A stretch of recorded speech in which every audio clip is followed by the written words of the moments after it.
Welcome back to Weight and Metabolism with Dr. Sharma. Now, everybody's talking about cortisol. The social media is flooded by cortisol. I've had patients come ask me to check their cortisol levels. Let's talk about it. But I want to ask you something first. And I want you to really sit with it for a moment. When was the last time you felt genuinely not stressed? Not just distracted, not just busy enough that you stop thinking about everything on your list, actually not stressed, actually rested in your nervous system, unhurried, not carrying the weight of everything you're responsible for. For a lot of patients I work with, and I'm guessing for a lot of you listening, and me included, the question is hard to answer because the stress isn't situational anymore. It's not one bad week. It's the baseline. It's the baseline that we have gotten used to. It's the water we swim in. It is so constant that we have stopped calling it stress and started calling it just life. Today, I want to talk about what that kind of chronic, unrelenting stress is doing to our body, specifically to our metabolism, our weight, and our long-term health. Because here is what I know to be true. Chronic stress is one of the most under-recognized drivers of your health, weight gain, visceral fat accumulation, insulin resistance, and metabolic dysfunction. It is almost never the first thing we talk about. We talk about food, we talk about exercise, we talk about medications, but the nervous system, the constant activation state that we are living right now in, does get left out of the conversation entirely. But today we are changing that and we are having that conversation. So let's talk about cortisol first and what is it supposed to do. Cortisol is a hormone which is at the center of today's episode. It's produced by adrenal glands, which the adrenal glands are two glands that sit on top of our kidneys. It is our body's primary stress hormone and it is not inherently bad. In fact, it is essential to our survival. It helps us wake up in the morning. Cortisol naturally peaks in the first hour after waking up and helps mobilize energy for the day. It plays a role in immune regulation as well, blood pressure regulation, and metabolism.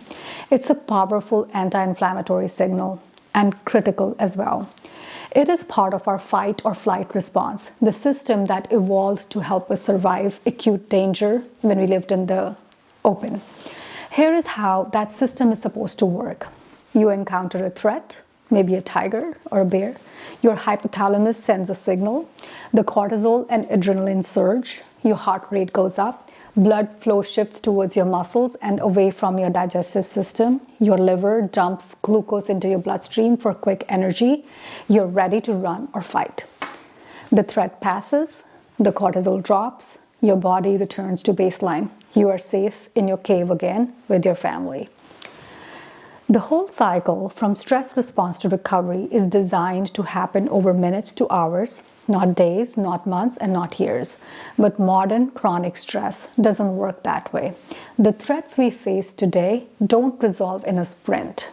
We are not facing a tiger or a bear anymore, but we are facing financial stresses, the bills piling up, the caregiver demands, the workplace pressure, the relationship strain, the racial trauma, anxiety about health, the never-ending cycle of the news constantly bombarding us with information. The stressors don't have a finish line anymore, and so does the cortisol response. The response that was designed for short bursts ends up running as a low-grade continuous signal, and that changes everything. Now, what does chronic cortisol elevation do to our body? Let me walk you through the metabolic changes. When cortisol is chronically elevated, because this is where the clinical picture comes in, the blood sugar dysregulation, one of the primary jobs of cortisol during a stress response is to raise blood sugar, give you that quick fuel for the perceived emergency. It does this by stimulating the liver, as I talked before, to release stored glucose and by making cells more resistant to insulin so the glucose is more available. This is an efficient and adaptive in the short term. But when cortisol is chronically elevated, you have chronically elevated blood glucose, chronically impaired insulin sensitivity, chronically elevated blood pressure. Over time, this contributes directly to the development of prediabetes and then type 2 diabetes. Second, that it can cause visceral fat accumulation. Cortisol has a particular affinity for promoting fat storage in the abdominal area, which is what we call visceral fat. This is a fat that surrounds our internal organs and is metabolically very different from the subcutaneous fat, the fat under your skin. The visceral fat is hormonally active. It produces inflammatory cytokines. It worsens insulin resistance. It is directly associated with cardiovascular disease. I have a whole episode on this. It responds preferentially to cortisol. Cortisol up, visceral fat up. This is why people under chronic stress often notice their waistlines expanding even when other aspects of their lifestyles haven't changed. The cortisol is driving that particular pattern of fat storage. Then, muscle breakdown. Cortisol is catabolic hormone, which means that it breaks down the tissue. One of the things it breaks down preferentially is muscle. Chronically elevated cortisol degrades lean muscle mass, which has cascading metabolic consequences. Muscle is a primary metabolic engine.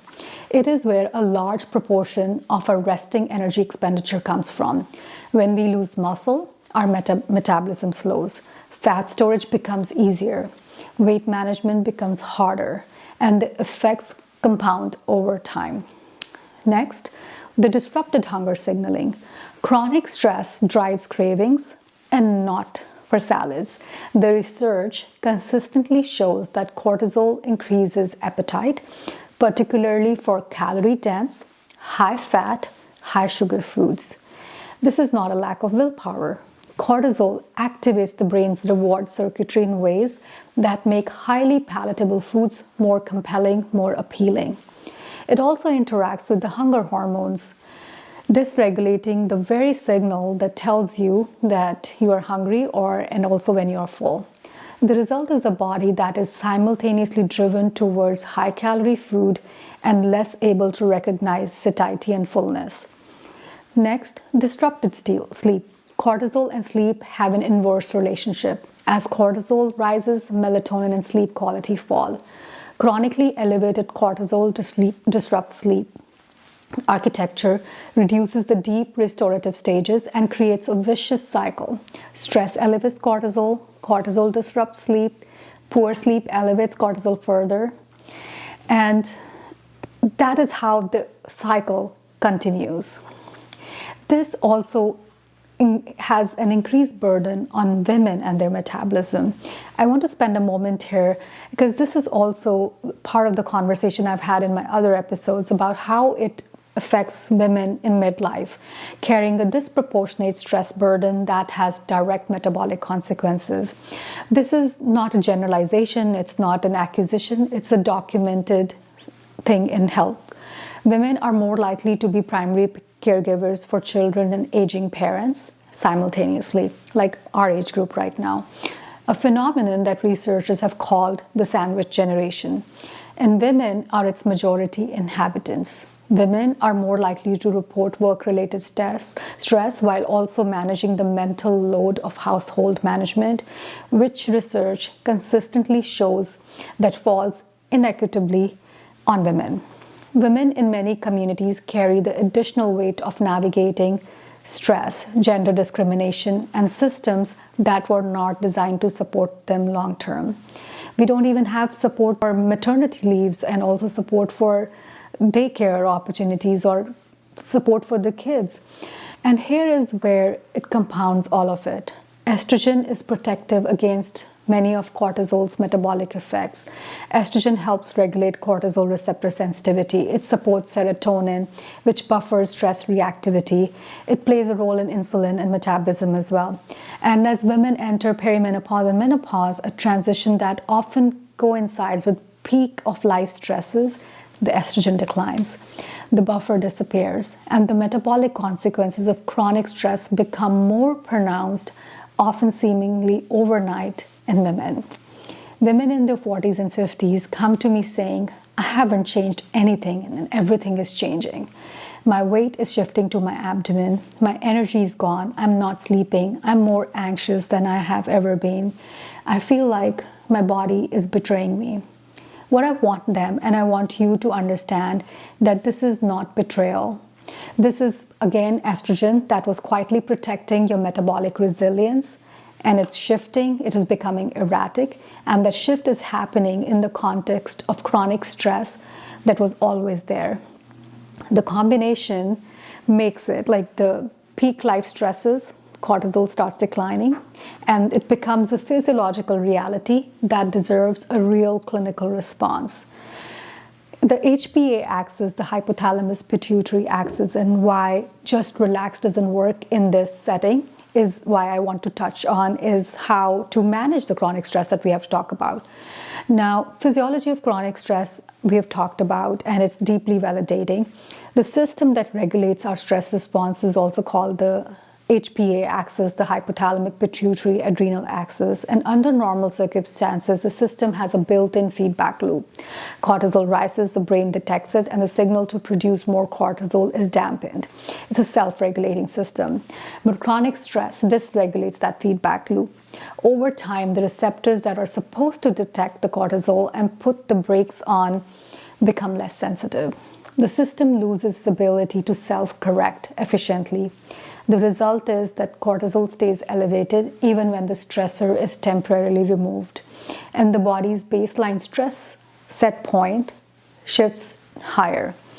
This is why telling someone who's chronically stressed to just relax or take it easy or reduce stress does not work. This is not a choice. This is not a simple behavioral choice. It misses the mark profoundly. The nervous system has adapted to a chronic threat state. That adaptation doesn't reverse with a weekend off or a bubble bath or a tea one day. It requires sustained, consistent inputs that signal safety to the nervous system over time. This is also why two people can face similar external stressors and respond very differently metabolically. Prior trauma, adverse childhood experiences, genetic variations, support system, all of that, and the cumulative allostatic load, the total wear and tear on the body from chronic stress, all shape how a person's system responds. So if you feel like stress hits you harder than it seems to hit other people, that is not weakness. That is not something that you could change. That is your biology that is shaped by the experiences. So what does actually move the needle? What really helps? I want to be careful here because I do not want this episode to become another list of things you should be doing that you're not doing. That would defeat the entire purpose. So let me frame this differently. What interventions have meaningful evidence for reducing cortisol, restoring the HPA axis regulation, and improving metabolic outcomes? And which of those might be accessible given the real life? Number one, movement. Done sustainably, not punitively, not rigorous workouts, not a gym. Exercise is one of the most evidence-based interventions for stress and cortisol regulation. Simple walks are all you need, but the type and intensity matter. Moderate intensity aerobic exercise consistently lowers cortisol over time and improves HPA axis feedback. However, high intensity exercise, the HIIT workouts, if done at the same time without adequate recovery, can actually raise cortisol. So the goal is not to punish your body into submission, it is to give it a stress recovery cycle that it can complete.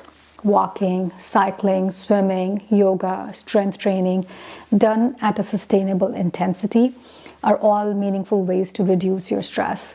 The best exercise is what you can do consistently and what gets done.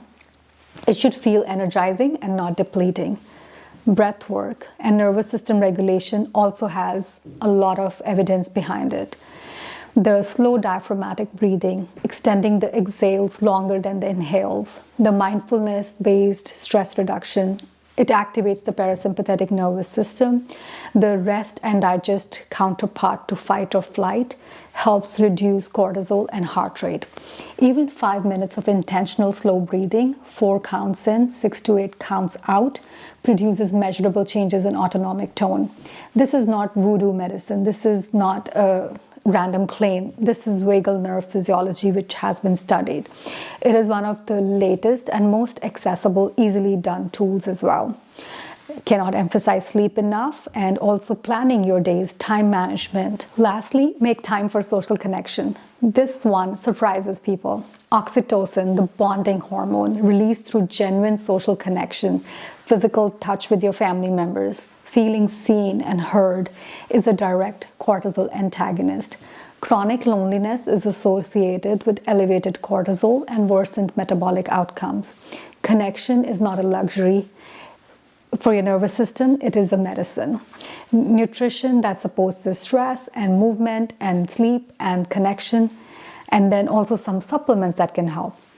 Magnesium, vitamin C, B complex can all help with regulating your nervous system as well. Follow for more advice, and if this episode was helpful, please share it with someone you love. Thank you.